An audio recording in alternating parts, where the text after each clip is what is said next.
Assalamualaikum warahmatullahi wabarakatuh. Jumpa lagi dengan saya, Mas Doi. Di kesempatan kali ini, saya ingin menyapa Bapak Ibu Guru Bendahara dimanapun Anda berada. Saya ucapkan semoga diberikan kelancaran dalam kegiatannya, diberikan umur panjang dan rezeki yang barokah. Nah, sebelum saya menginjak ke materi atau tutorialnya, alangkah baiknya Bapak Ibu selalu menekan tombol subscribe dan menyalakan semua lonceng notifikasinya beserta like, komen video yang ada di channel Mas Doi agar kiranya Bapak Ibu tidak ketinggalan dalam tutorial atau tata cara dan lain sebagainya agar tidak ketinggalan berita-berita terbarunya. Nah, pada kesempatan kali ini Mas Doi ingin memberikan tutorial pengisian. Biasanya awal tahun gini ini pemeriksaan BPK itu ada dan biasanya itu minta beberapa format dan ini rata-rata di setiap kabupaten kota itu dimintai format-format tersebut. Cuma ada pembedanya. Tapi terlepas dari itu semuanya, format itu hampir mirip dari keseluruhan yang diminta oleh BPK atau Badan Pemeriksa Keuangan.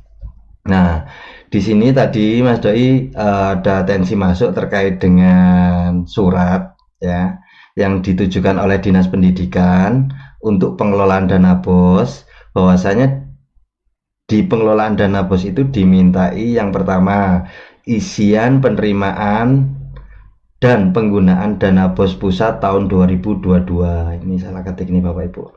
Terus untuk yang kedua, rekening koran dana BOS tahun 2021 dan 2022. Dibuat folder per nama sekolah sesuai urut di form isian, diurutkan per bulan.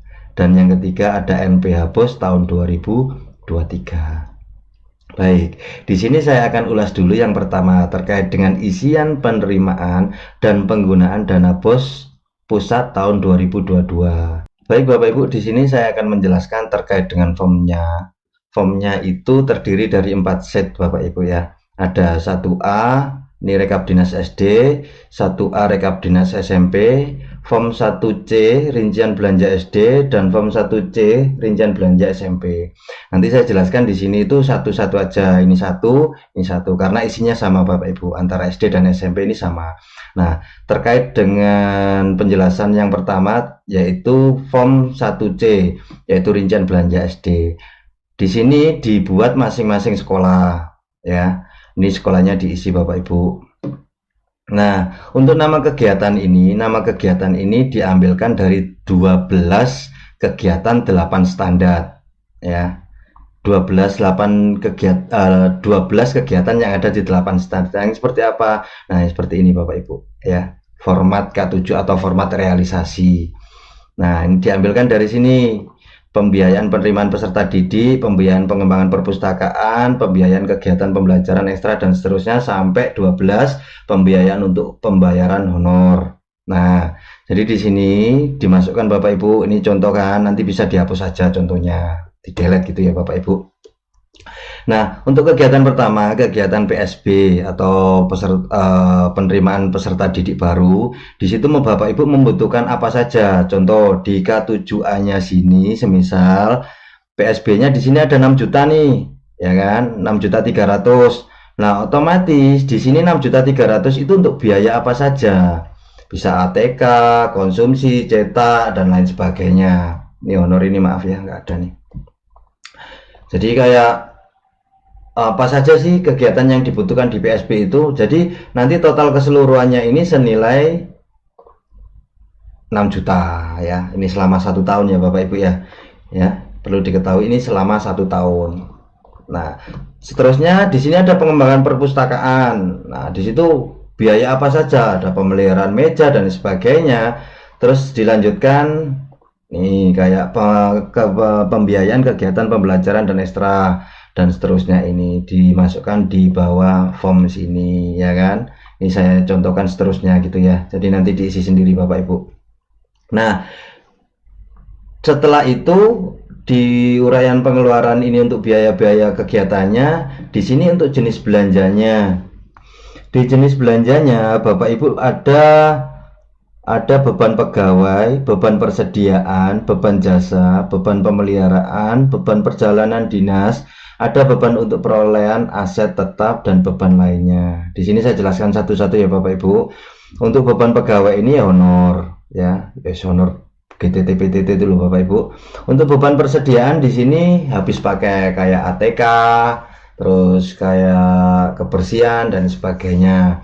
Untuk beban jasa ini kayak jasa tukang yang tukang-tukang jasa tukang bangunan dan manmin juga itu termasuk beban jasa juga di sini untuk manminnya. Untuk beban pemeliharaan ini Bapak Ibu bisa masukkan kayak pemeliharaan taman, biaya gedung, beli semen dan sebagainya itu ya Bapak Ibu ya, paku dan sebagainya di sini masukannya. Untuk beban perjalanan dinas Bapak Ibu bisa masukkan terkait dengan transport ya, transport perjalanan dinas. Untuk beban perolehan aset tetap ini ada kayak komputer, terus buku dan sebagainya, semuanya masukkan di sini aja untuk perolehan asetnya. Dan apabila tidak ada yang tercover di beban-beban ini, Bapak Ibu masukkan di beban lainnya. Seperti itu ya. Nah, di sini ada penjumlahan Bapak Ibu. Di penjumlahannya ini rumusnya sederhana sekali, tinggal dijumlah aja antara pegawai ini sampai beban lainnya di total di sini.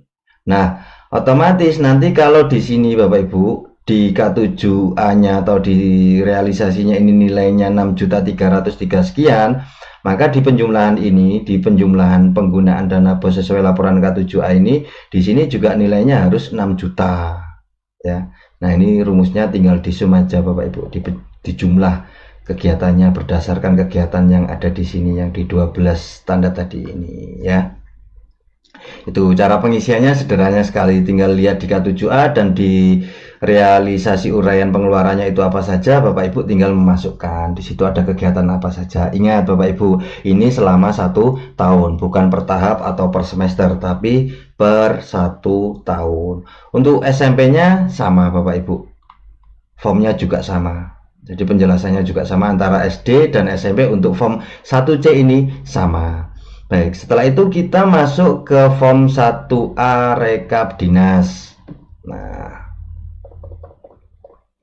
di rekap dinas ini tadi kan sudah diinput oleh masing-masing lembaga dan diinputkan di rekap dinas ini Bapak Ibu. Nah, ya kan? Nama sekolah sesuai dengan nama sekolahnya masing-masing ya. Nah, saldo awal 1 Januari 2022 ya Bu, Pak. Ingat, saldo awal 1 Januari 2022. Apabila Bapak Ibu mempunyai saldo dari tahun 2021, maka diinputkan di saldo awal 1 Januari 2022. Untuk buku kas umum ya kan, saldo awal ini, saldo awal Januari ini, misal nilainya saya contohkan 500. Nah, misal 500.000 ya kan, terdiri dari saldo tunainya berapa? Misal saldo tunainya 200.000, sedangkan di saldo rekening banknya ada 300. Nah, kayak gini. Nah, dijumlahkan seperti ini karena ini rumusnya seperti ini ditambah ini. Jadi buku kas umumnya berapa, saldo kas tunainya terdiri dari berapa, saldo rekening banknya terdiri dari berapa. Jadi gini, buku kas umum itu kan terdiri dari kas tunai dan saldo rekening bank ya kan. Kalau di sini 500.000 biasanya di kas tunainya 200.000 dan saldo rekening banknya 300. Tapi kalau 0 Mas Doi ya 0 ya di sini 0 semuanya, tuliskan 0 aja. Nah, seperti itu. Ya oke Bapak Ibu ya, jelas ya untuk saldo awal Januari ini. Tapi biasanya sih 0 sih Bapak Ibu, biasanya loh ya. Terus geser ke penerimaan dana bos dari pusat atau provinsi Jatim tahun 2022. Kalau ada yang Jatim ditambahkan sendiri, biasanya kan ada bos dan sebagainya tuh. Nah, ini biasanya ini ada nih format kayak gini ya. Nah, dari provinsi ada lagi. Oke, saya tunjukkan aja. Biasanya kan ada tuh dari pusat dan juga ada dari provinsi atau dari kabupaten masing-masing pusda kayak gitu ya. Oke, untuk penerimaan dana bosnya ini harusnya tahap ya Bapak Ibu, saya ganti ya, tahap 1, tahap 2, tahap 3. Untuk ininya nggak usah, ini saya delete aja. Oke, penjumlahannya, nah tinggal gini aja Bapak Ibu. Nah kayak gini. Tahap 1 berapa penerimaannya diisi, tahap 2-nya berapa, tahap 3-nya berapa, jumlahnya ini kumulatif 1 tahun. Oke, kalau ini ada diisi, kalau nggak ada nggak usah diisi ya Bapak Ibu ya. Terus selanjutnya ini saldo penerimaan selain transfer pusat ya, yang dibelanjakan untuk bos jika ada, kalau nggak ada ya nggak usah. Selain transfer pusat ya, berarti kayak daerah dan provinsi kayak gitu-gitu. Oke, untuk jumlah penerimaan ini total dari ini ya, total dari penerimaan selain transfer pusat ya Bapak Ibu. Oke, selanjutnya geser di penggunaan belanja bos tahun 2022. Nah, ini beban pegawai, beban belanja, beban persediaan dan sebagainya. Bapak Ibu kopikan dari aja form yang tadi tuh. Nah, dikopikan dari sini, dikopi, dibawa ke sini Bapak Ibu. Ya, dibawa ke sini totalnya ya kan. Jadi total keseluruhannya dibawa ke sini. Total keseluruhannya Bapak Ibu. Jangan total ininya. Total apa namanya? Total perinci kegiatannya ya. Jadi beban pegawainya berapa? Jadi kalau di sini kan harusnya ada total nih. Di rincian sini harusnya di sini kan ada total. Nah, total ini yang Bapak Ibu copy ya, dimasukkan ke form 1A, dipastikan di sini. Oke, jelas ya Bapak Ibu. Saya ulangi lagi. Untuk pengisian form 1A rekap dinas dari penggunaan belanja ini, ada belanja pegawai dan lain sebagainya, Bapak Ibu ambilkan dari form 1C, dari totalnya sini ya. Total sini dimasukkan ke form 1A, dipastikan di sini. Oke. Terus geser pengembalian kelebihan atau sisa dana bos di tahun 2022. Nah, untuk pengembalian kelebihan atau sisa dana bos di tahun 2022 ini Bapak Ibu apabila memiliki kelebihan. Jadi kelebihan dana, misal harusnya ditransfer itu 10 juta tapi ditransfer 11 juta, Bapak Ibu masukkan di kelebihan atau sisa dana ini. Misal di tahun sebelumnya Bapak Ibu punya kelebihan, dimasukkan, dan di dana bos tahun 2022 apabila ada kelebihan atau sisa dimasukkan di sini ya. Dan untuk saldo akhir 31 Desember ini terdiri dari rumusnya Bapak Ibu ya. Rumusnya itu terdiri dari saldo awal Januari ya, ditambah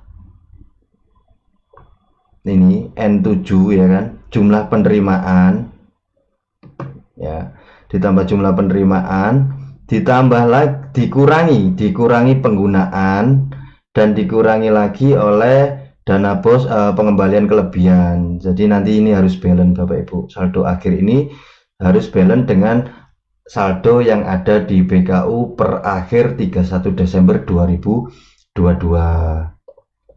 Nah, saldo akhir 31 Desember terdiri dari kas tunai berapa, saldo rekening banknya berapa. Jadi hasil dari sini misal 100.000, kas tunainya 100.000, saldo rekening banknya 0, kayak gitu. Ya, jelas ya Bapak Ibu. Saldo akhir ini dijelaskan di sini. Untuk kelebihan dana bos tahun 2022 yang dikembalikan di tahun 2023 ini diisi di sini Bapak Ibu.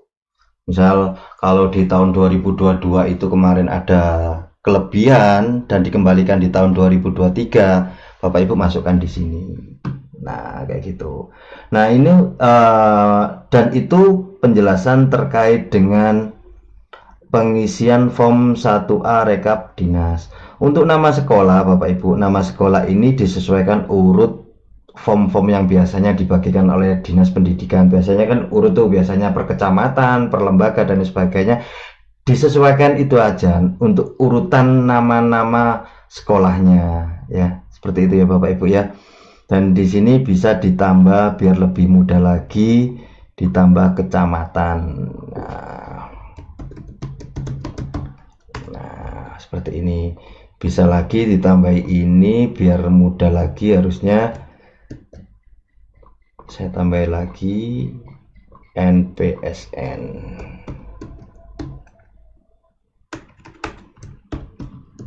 Nah, biar enak Bapak Ibu, biar gampang controllingnya ya. Nama sekolah, NPSN, kecamatan, dan sebagainya. Tuh. Ini ada A1, A2, nggak apa-apa. Ini nanti kalau diperlukan, kalau nggak perlu diperlukan tinggal hidden aja ya. Tapi yang jelas untuk kontrolnya bisa disesuaikan. Biar enak gitu pencariannya Bapak Ibu. Untuk form 1A dan 1B, 1A, 1A, 1A SD dan 1A SMP ini sama ya. Pengisiannya sama. Tinggal nanti ditambah-tambahkan aja. Oke. Nah, itu penjelasan dari poin 1. Untuk penjelasan yang kedua ya di sini ada rekening koran dana bos tahun 2021 dan 2022. Dibuat folder per nama sekolah sesuai urutan di form isian, diurutkan per bulan. Jadi ini formatnya PDF. Nah, Bapak Ibu diberikan tugas untuk scan PDF ya, satu file terdiri dari, di dalam file tersebut terdiri dari bulan Januari, Februari, Maret sampai Desember tahun 2021. Selanjutnya file yang kedua di tahun 2022, isi filenya adalah Januari sampai Desember ya, dinamai rekening koran dana bos tahun 2021 dan rekening dana bos tahun 2022. Ada dua file nanti Bapak Ibu ya. Per satu filenya isinya urutan rekening koran per Januari sampai Desember. Begitu juga tahun 2022 Januari sampai Desember, ada dua file.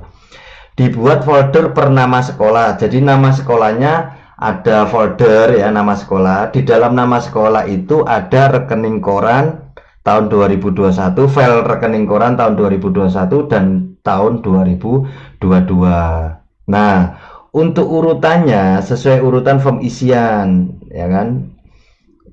Untuk sekolah, nama sekolahnya diurutkan sesuai urutan form isian. Jadi nama sekolahnya diurutkan ini, diurutkan yang di sini tadi.